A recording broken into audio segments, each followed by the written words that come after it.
Hello everyone! Welcome again sa panibagong video natin ngayong araw. So katatapos lang natin ihatid si Oinky sa paralan at ngayon ay pupunta tayo sa Tacloban kasi may gagawin tayo doon at may pinabili rin si Oinky.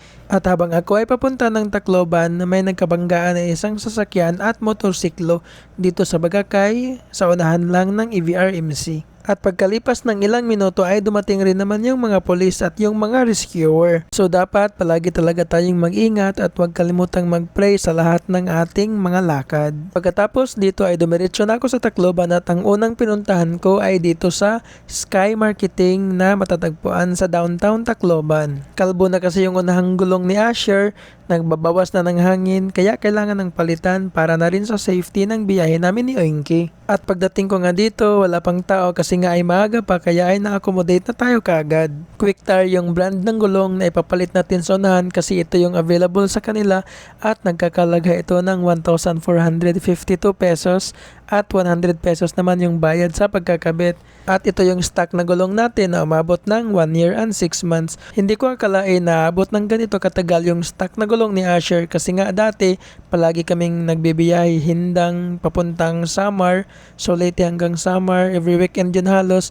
At from Monday to Friday ay nagbibiyahe kami ni Oinky, Maligaya to Dampiga naman. So napakasulit para sa stock tire ng isang PCX 160 considering din sa klase ng daan na dinadaanan namin palagi. Alam nyo naman yung daan dito sa Samar na maraming lubak-lubak, lalo na yung daan papuntang Maligaya dati nung hindi pa na semento ay napakahirap talaga at maraming mga bato-bato. Pero ganun pa man ay umabot pa rin ng 1 taon at 6 na buwan ang unahang gulong ni Asher at umabot ng 17,500 kilometers bago ito natin napalitan.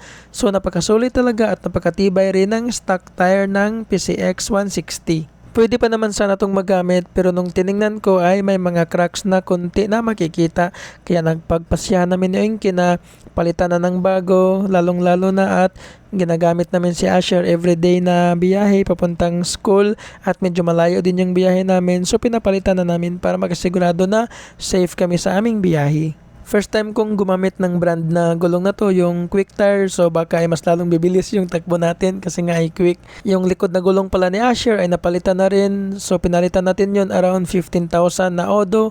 So medyo matagal din at yung pinalit natin doon ay Pirelli Angel Scooter na gulong. Usually naman talaga unang nakakalbo yung huling gulong kumpara sa unahan. Ang laking tulong talaga ng equipment at mga machines na katulad nito sa pagpapagaan at pagpapabilis ng trabaho ng tao. Katulad dito sa pagpalit ng gulong ay napakabilis lang kumpara doon sa kung wala kang machine ay pahirapan pa at may chance pa na masira yung mags mo. So tiningnan ko nga yung oras ng pagdating ko dito at nung ako ay nakaalis. So around 15 minutes lang ay tapos na lahat. Dito nga ay nakabit na yung bagong gulong na binili natin at nilagyan na ng ere para nga ay mag-sit in yung gulong sa mags at masil yung hangin.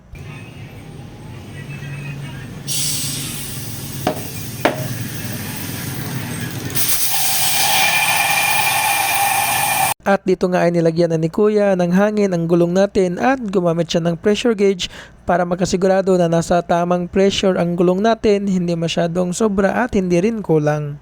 So ayun nga, ibinalik na ni Kuya at bago na ang gulong ni Asher. So tingnan natin kung gaano katagal at kung gaano kalayo ang kayang iserbisyo ng gulong na to.